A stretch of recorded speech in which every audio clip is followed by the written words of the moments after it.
In this video, I'm going to show you a different take on the Phat Beam pedal.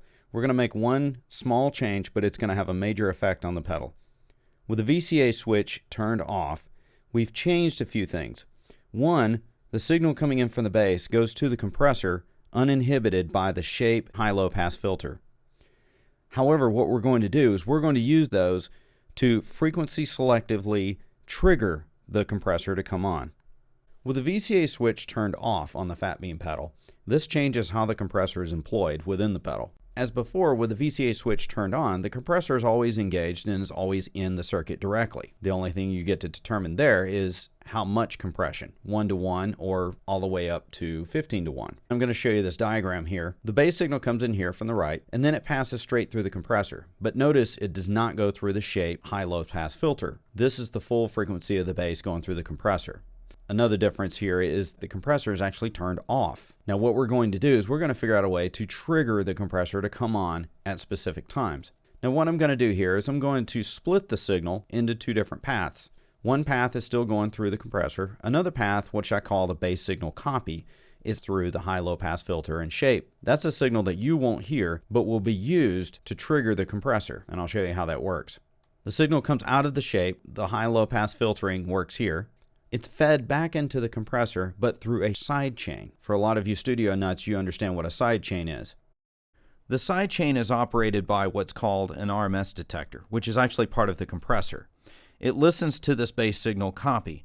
If at any point in time, any part of that bass signal copy, any part of the spectrum crosses a positive threshold, the RMS detector will trigger the compressor to come on. That's when the compressor will compress the original bass signal that you do hear.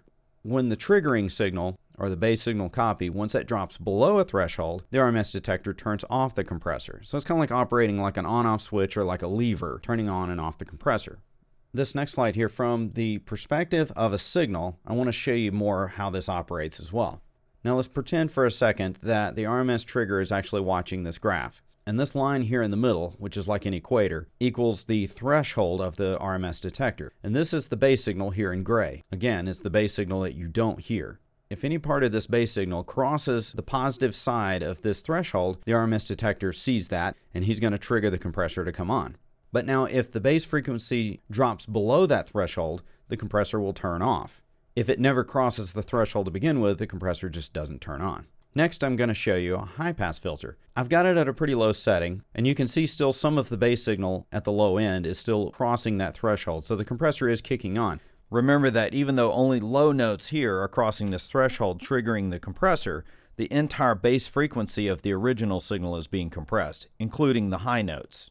Now I'm going to change the Shape knob to a higher frequency, turning it clockwise. Notice here a lot of the low end is attenuated almost to nothing, and it will never cross that threshold. Now only some of the higher frequencies have a chance of crossing that threshold.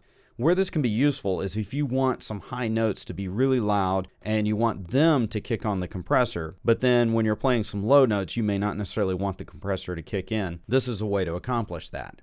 Conversely, I'm going to change to a low-pass filter. Now you can see some of the low frequency information is triggering the compressor, but none of the high notes will ever reach that threshold because they're attenuated here. So this is like a frequency selective triggering of the compressor. There's a unique function to the Phat Beam pedal, and it can be very useful if you're really wanting to get specific on when that compressor kicks on and off. Now the limiter function is still always functional and can be used in conjunction with this. It's not triggered or anything like that in any way. Now I'm going to show this to you in a practical sense. I've got the high-low pass filter switch set to high, and I've got the Shape knob. I'm going to set it to about 230. Now what I should get is higher frequency should kick on the compressor, but low notes would not.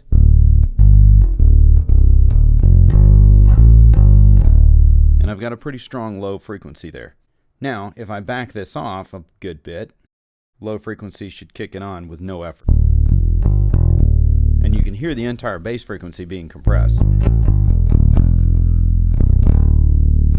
But now high frequencies would also still kick it on. Now if I change this to a low pass filter, then only the low frequency should kick the compressor on.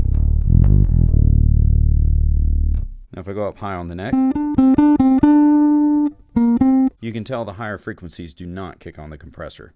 Now notice too, If I were to turn this fully counterclockwise in the low-pass filter, pretty much nothing should kick on the compressor. And as you can see, pretty much nothing does. Now switch this obviously to the high-pass filter and fully clockwise. Again, I get nothing that kicks the compressor on. Now the limiter still functions whether or not you have the VCA turned on or off, but as you can see here, I've got it fully clockwise, so it should be pretty much disabled.